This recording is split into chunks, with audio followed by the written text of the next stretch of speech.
Hey, this is Sophie, and today I want to show you this visual direction single cover project I worked on with the mega talented singer-songwriter Cindy.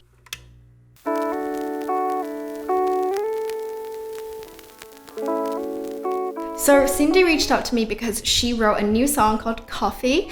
I fell in love with the song immediately because it's so emotional and it just really reminds me of a K-drama ballad. Imagine something written by IU, honestly. Anyway, Cindy reached out to me back in May and there was like social distancing and quarantine and everything happening, so we couldn't shoot in person. We decided that I would shoot Coffee alone on my end.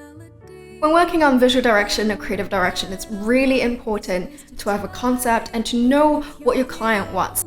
So Cindy and I created a mood board together on Pinterest. Initially, Cindy wanted a really pretty aesthetic shot of coffee cup with coffee inside. But then after listening and digesting the lyrics, I realized that the song is not a happy song. It mourns the ending to a relationship. And so I was thinking, wait, why don't we go for something messy instead? Cindy liked the idea and we decided to go for it. After settling for the idea, I went onto Amazon and browsed for props. After getting Cindy's approval, we decided to get this really cute looking teacup that really just matches Cindy's personal brand. It's very elegant and very classy. And then we also went for a glass cup so you can see what's inside the coffee cup. Then we also got some linen, a notebook, some lavender. We also got the most important thing, coffee. After that, it is finally time to shoot. When I'm styling the props, I'm really trying to imagine a movie scene. You know, like the coffee is spilled and then there's like stuff everywhere and it's like the notebooks is like ripped and it's just messy. To make it even sadder, we broke the glass.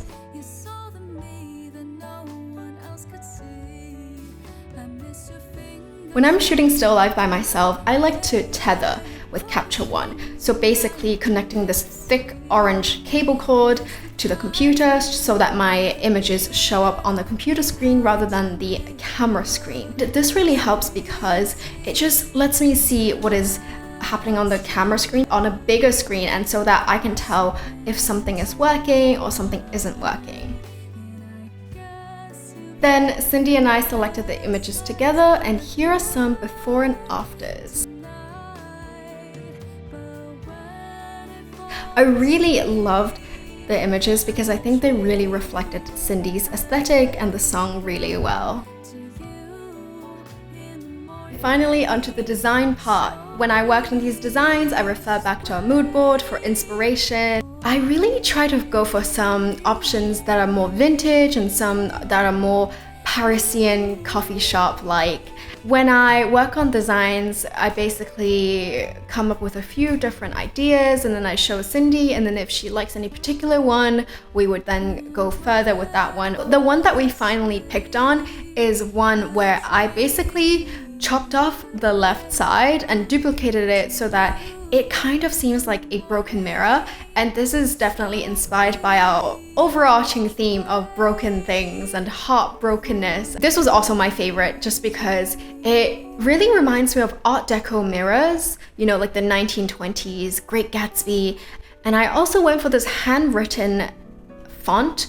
And Cindy really liked that, and I also really liked that just because I think Cindy's songs are so personal and I wanted Cindy to have that connection with her listeners. And this is how we shot and worked on the creative direction and visual direction of Cindy's single cover, Coffee. I hope you enjoyed watching my process, and please check out Cindy's beautiful single, and I will see you on the next one. Bye!